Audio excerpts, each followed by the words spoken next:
and this is Alice, she, they, and we're bringing over to the next Outside the Box.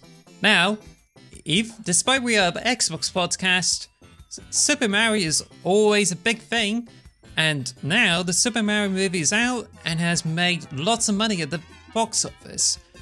I haven't seen the movie yet. My sister's family have, but Lewis has seen the movie, and he's excited to be able to go through this spoiler-free talk of this movie. So, how you find the movie? Let's go! It's a Mario time! Yahoo! Yeah, I loved it. I love Mario so much. We were discussing at the Xbox podcast this week that I am obsessed with Mario, and Mario is the reason I'm a gamer today. It was my first. It was like the original Mario Bros. Was like, oh, this is amazing. I want to make games like this, and like Mario is the reason I adore video games and video game design and stuff like that. Yeah, I love Mario, and I thought the movie was great.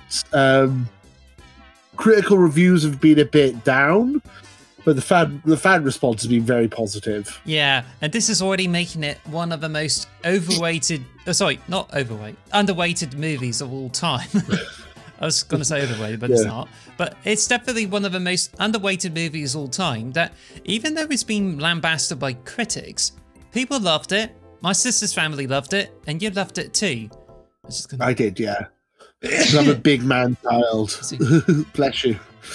Yeah, but yeah, I'm a big baby, big man child. I love Mario. As I said, I've probably played every Mario mainline game, and a lot of the spin-offs as well. I absolutely adore Mario, and I thought that the references and stuff in this film are fantastic. It's very well done.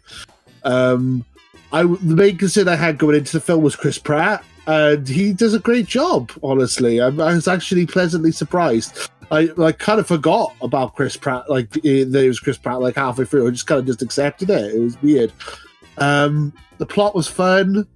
It wasn't like it wasn't like the craziest, like in-depth plot ever. It didn't have any like major plot twists or anything. But it was a well-written story. It was very cool. If you're a Mario fan and you've been around for years, or if you're brand new to the series, there's lots of references. There's references to the original Super Mario Bros. Or even Jumpman and in the original Donkey Kong, and there's references to Odyssey.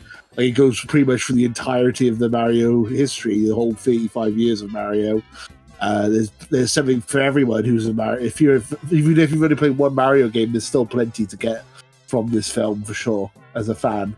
Well, the biggest complaint from critics is that it just feels like an advertisement, and I imagine it's because they use shown so many properties to do with Mario. I mean, do you get this when you saw the film in the cinema? I suppose so. I mean, I'm a Mario fan, so I mean, it was chock-a-block with references. As I said, the plot itself wasn't like the best written plot of all time or anything.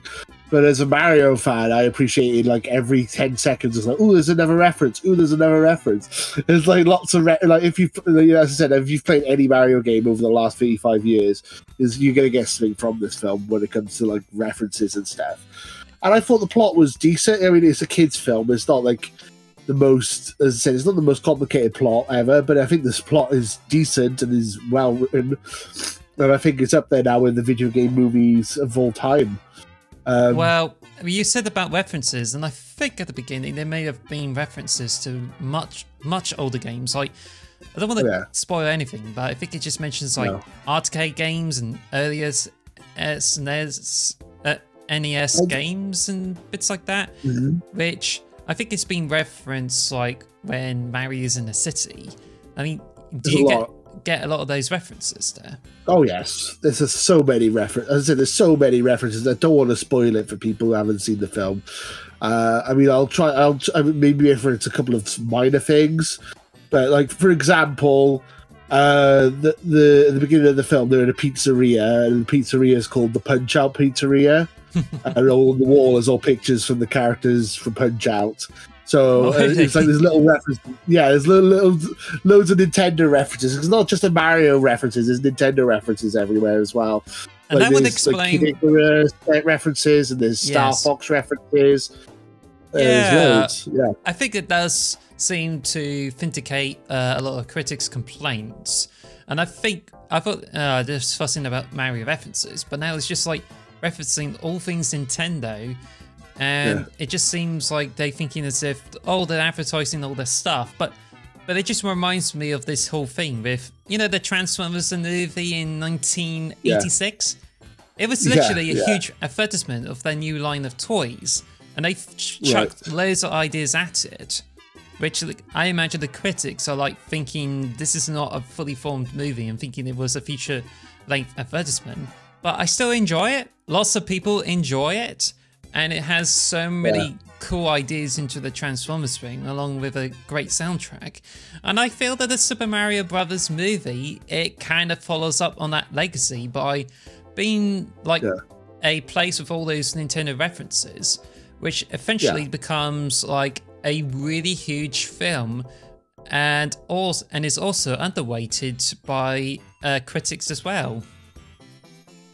So the thing with the film is it's an hour and a half long, and it's more action packed and it's just fun. It's like you know, the plot doesn't go into super detail. It's just like they'll reference something. I don't want to spoil anything really, but then there's like certain sections in the film. Like there's a bit where Donkey Kong and Mario having this conversation that's quite deep, and then 2 seconds later they're like, it's just, oh right, we're moving on to the next thing. It's like it doesn't get really too deep into the plot, but I really appreciate it. I think the plot is really decent.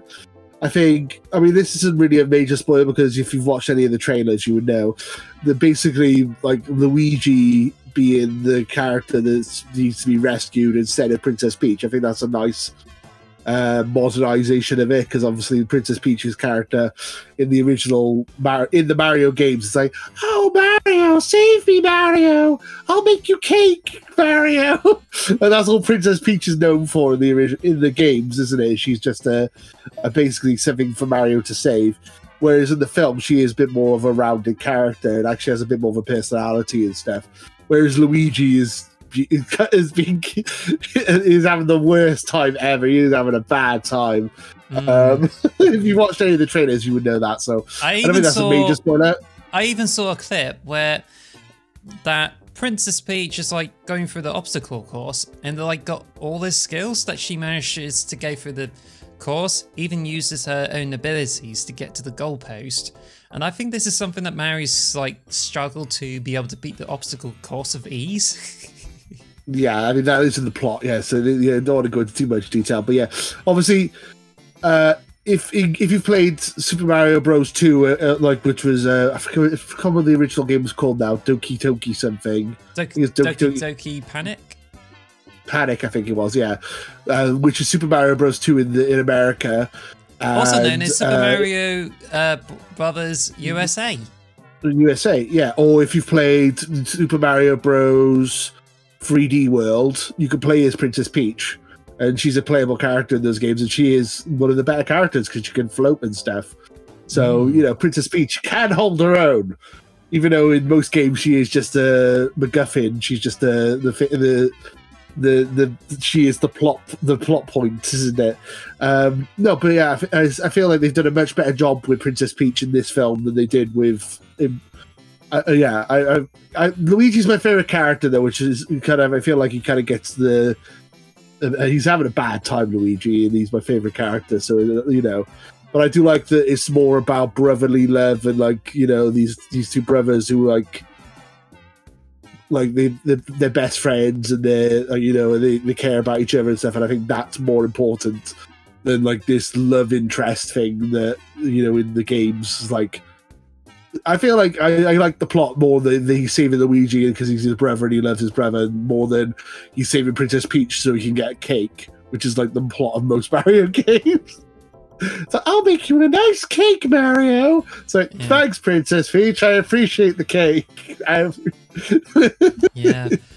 To be honest, I really love to watch this movie, but I think I'm now inclined to watch it by streaming, which is making me a bit of a potty pooper. I was so close to seeing it in the cinema, but then I just thinking like, I'm not sure if I'm ready to like meet up with my sister's family to watch the That's fair. When I went to see it in the evening about 8:30 at night, and the cinema was empty. There was like There was me and my mum, because and I went with my mum, and then there was a family with a kid, with a daughter, and then there was another family further at the back. So it was literally like about 6-7 people in the cinema. So yeah, I mean, if you're worried about being crowded, I think you've missed that. You're not going to have much of an issue with that. I enjoyed it. Oh, the dog's decided to wake up. Hello, doggy. Yeah. We'll talk about Mario. Mario. Is that Yoshi? Yahoo! Yeah, he's a Yoshi. Anyway, I've got some burning questions to ask. Now, the Seth Rogen plays Donkey Kong. So, when you saw him in the movie, is he more like Donkey Kong, or is he more like Seth Rogen with his like laugh? Well, he has the laugh. That laugh does come into the film a couple of times. Oh, brilliant! He does do the laugh. Donkey Kong. I mean, Donkey Kong doesn't have so much of a personality in the games, really, does he? He likes his bananas, and that's about it, really. In the film, he's. Well, I mean, like if you because in the games, the banana basically is always like King K. Rool has stolen Donkey Kong's banana hoard, and then you're just trying to get your bananas back. That's like the whole plot of most Donkey Kong games, right? Or Donkey Kong Country, anyway. Yeah, Donkey Kong in this, he's kind of a show off, he's got a bit of an ego and stuff. He's like major celebrity in the Kong world and stuff like that. It's interesting the way they've made the character. Cranky Kong, I'm not very first off. I don't think he's that great, Cranky Kong, unfortunately, because yeah, I'm not a fan of Cranky Kong in this film. You do briefly see some of the other Donkey Kong characters like Diddy Kong and stuff like that, and there's a reference to I don't want to spoil it, but there's a reference to DK64 in there, which is very cool. It's the DK rap, isn't it? Because yeah, I didn't want to spoil it before, but yes, the DK rap is in there. Well, it's already been out on YouTube, and it's been talking about DK rap, and then this is stepping in the film 100%. Even like Grant Kirkhope is like being awing over the fact it's been featured in the feature-length movie. Yeah, but it's like it's not like super. It's just in the background, really, but it's still a nice little reference. So, and then obviously in the Donkey Kong world, there's lots of like Donkey Kong references to like characters and stuff like that. So, it's pretty rad. Do you think? Yeah, and like now another question. Sorry, no, go ahead. Is it true? Do you find that Jack Black's Bowser is what steals the whole show for you? Yes, definitely, 100% Jack Black. But then I would say that because I'm a huge Jack Black fan.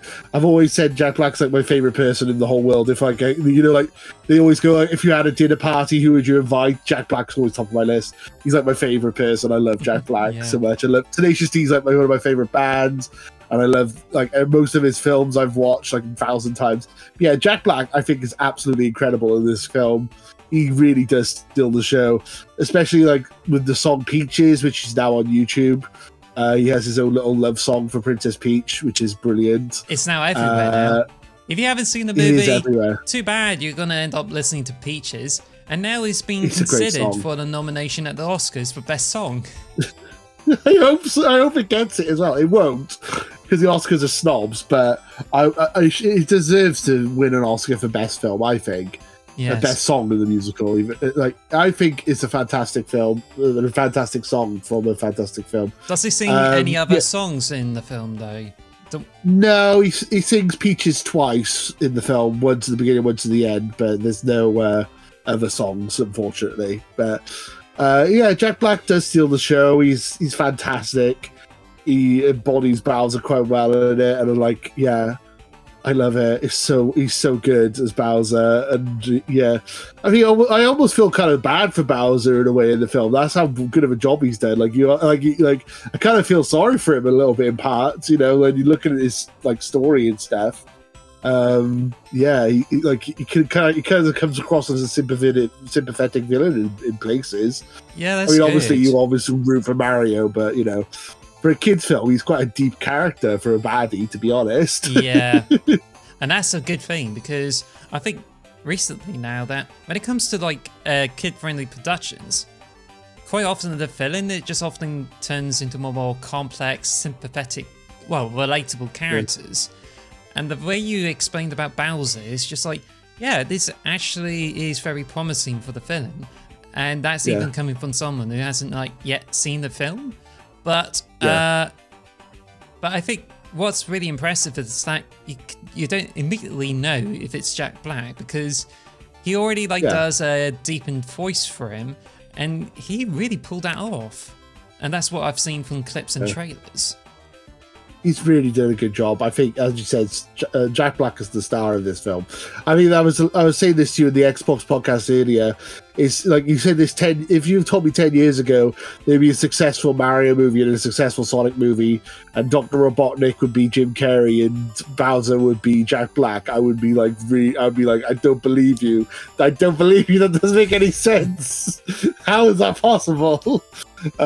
Yeah, amazing. I think he steals the show, and as I said, like Jim Carrey steals the show in Sonic as well. I mean, it's like, yeah, he's just a great character, and I think he's well written and stuff. And this is the most successful animated movie of all time. I'm sure you probably have the stats for that, right?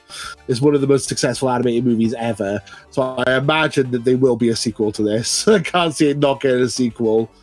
Also, there's rumors that there might be an NCU, Nintendo Cinematic Universe, where we might get a Zelda movie next. That might be interesting. A Zelda movie would be great. So, oh yeah, yahoo! Yeah. That's all you get is Link just go, yeah, breaking all those pots. Yeah, yeah, breaking all the pots. I would love a Zelda movie. I don't know how they would do. Well, Zelda has more of a plot than Mario. I'm sure they could do it. So anyway, now we're just going to wrap this pot up because we need to talk about the Mario games. Oh yeah, okay. On Rotten Tomatoes, it's been given us a tomato meter of 59%, saying, while there's nowhere near as thrilling as turtle dipping your way to 128 lives, the Super Mario Bros. Movie is a colourful, albeit thinly plotted, animated adventure that has as many Nintendos as Nintendones. Okay. Okay, I disagree with that. On our scale of 10, we always rate everything out of 10. I would give it. Well, before you do that, I would put you into the different scenario there, because normally it's 10 out of 10. Well, it's something's out of the 10 for games, but I'm going to put you in the scenario which I feel works for films. Is that if you're in like, how do I put it? If you go into if you work as some editor or reviewer for Radio Times, you usually give things out of 5. So if you work on the Radio Times and you were to like write a review for it, how many stars would you give it out of 5 for the Mario Brothers movie? Can I give half stars, or do they have to be full stars? Full stars. Ooh, that's hard. Because for me, I was going to say 3.5 or like a 7. But I guess I have to round it up or round it down. Well, it sounds like it's going to be like 4 out of 5 stars. I think I'll round it up. Yeah, I'll round it up because I'd like to be generous instead of being negative. I think of the positives. I think the plot isn't the best plot ever written. I feel like characters like Cranky Kong, they're great. The pacing is a bit too fast and a bit too fanatic. But apart from that, the voice acting's great. It's a beautiful film. There's so many great references to previous Mario stuff. If you're a Mario fan, you'll love this film. If you're a Mario fan at all, you'll adore it. It's good for kids. It has some good adult humor in there as well, hidden through it. I think it's a really well-written film. I'm going to give it a 4 out of 5. Or I'm going to give it a 7 out of 10, but we'll give it 4 out of 5 if we do it out of 5. I enjoyed it. I would recommend it. I'm definitely buying it on Blu-ray, and I'm going to watch it multiple times when it comes out because I adore it, and I'm going to rewatch it. I don't know if I'll go to the cinema to watch it again though. That's the only maybe that's the downside, because stuff like whenever there was like a new Star Wars film, I'll go to the cinema like 4 or 5 times to watch it. Whereas I've seen this now in the cinema, and like I'll wait for it to come on Blu-ray now. I don't feel the need to go back to watch it again in the cinema. I don't know. Feel like either renting it or buying it on like digital, but it depends really. Yeah. But I also found that on Metacritic it's given the score of 46. Oof, that's low.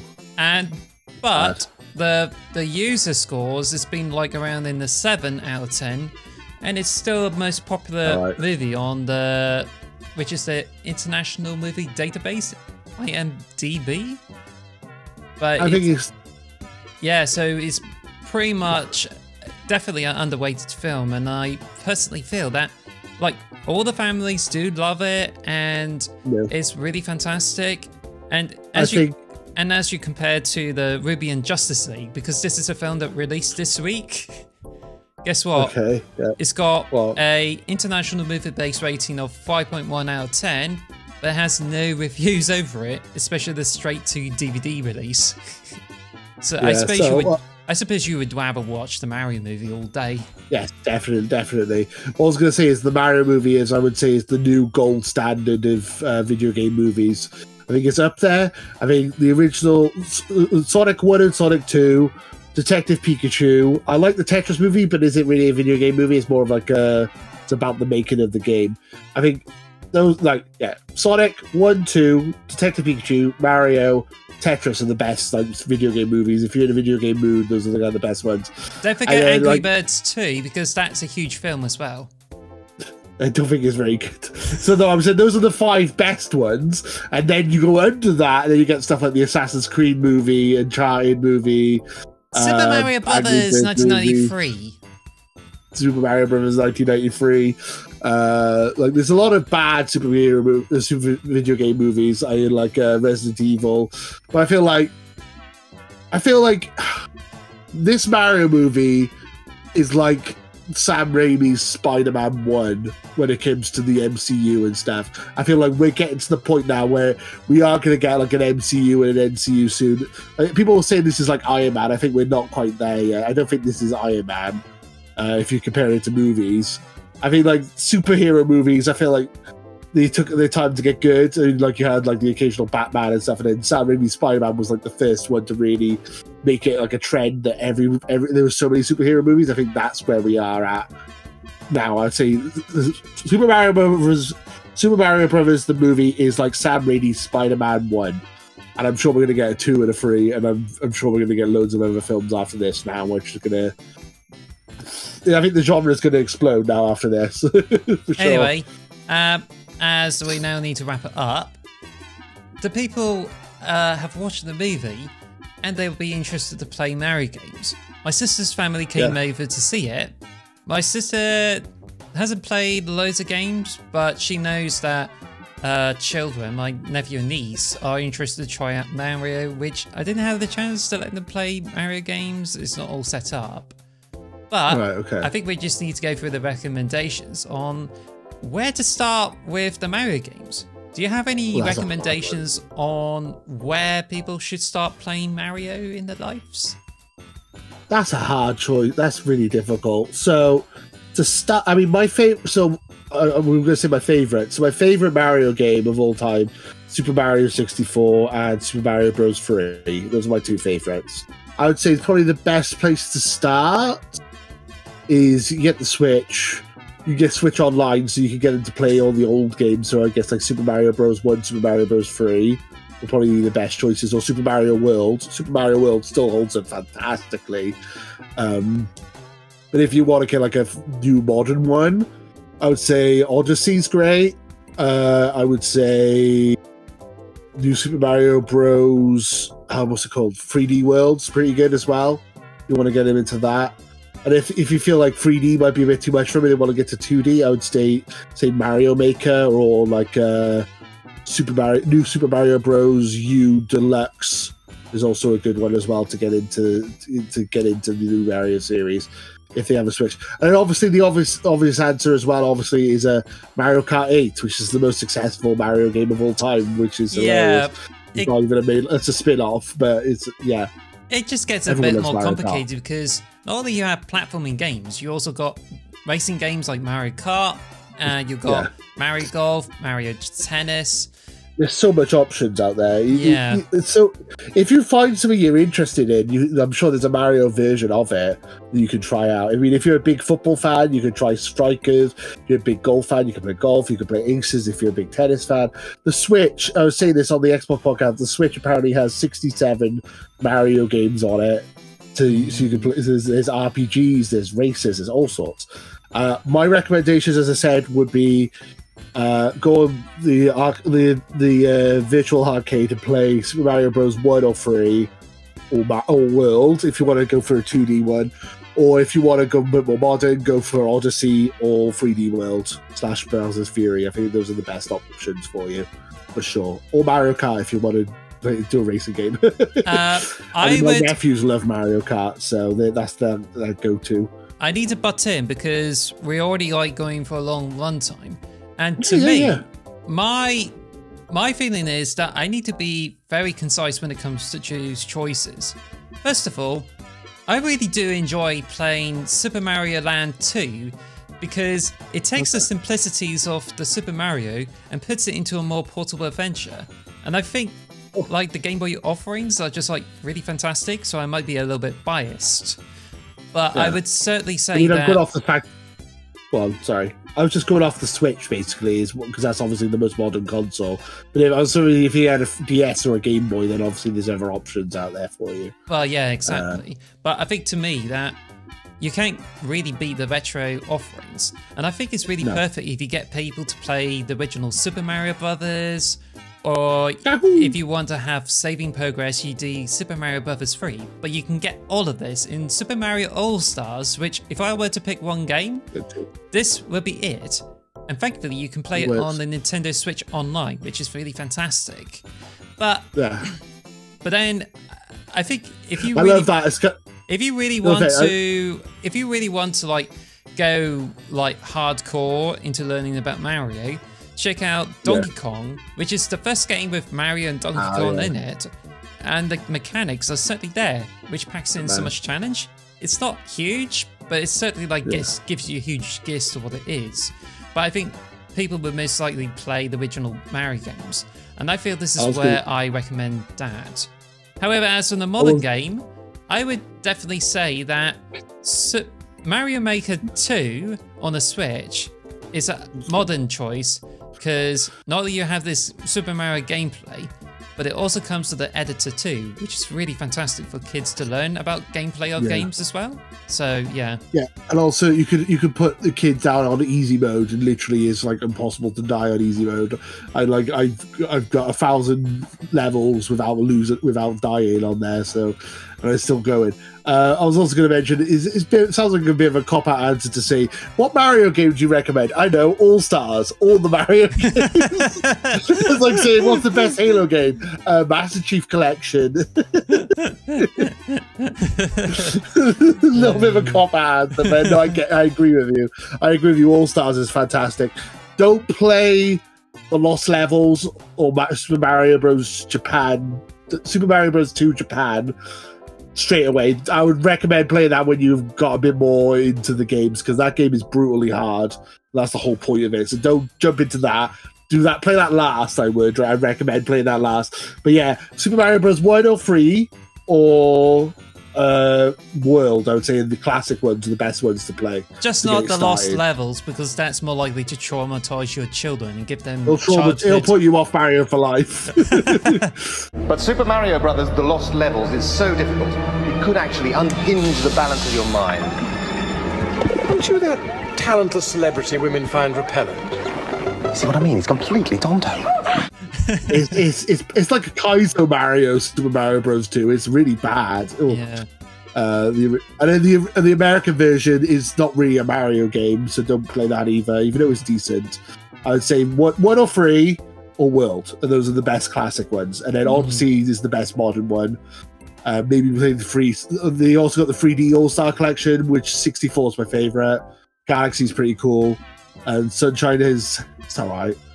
Yeah, so there's lots of options. There's a lot of choice. Mario is fantastic, and you should play them. And you should go see the movie if you get a chance. Yeah, that's right. So to finish this episode off, which is going to be the longest in the whole series, It's very recommended, and I'm sure people will love it because the Super Mario movie is the most underrated movie. Well, one of the most underrated movies in all history, and I would say, yeah, I think I would definitely have a huge thrill out of this, and you should definitely watch it too. Like, if you got a family, do not hesitate to bring them to the cinema, and they will definitely love every second of it.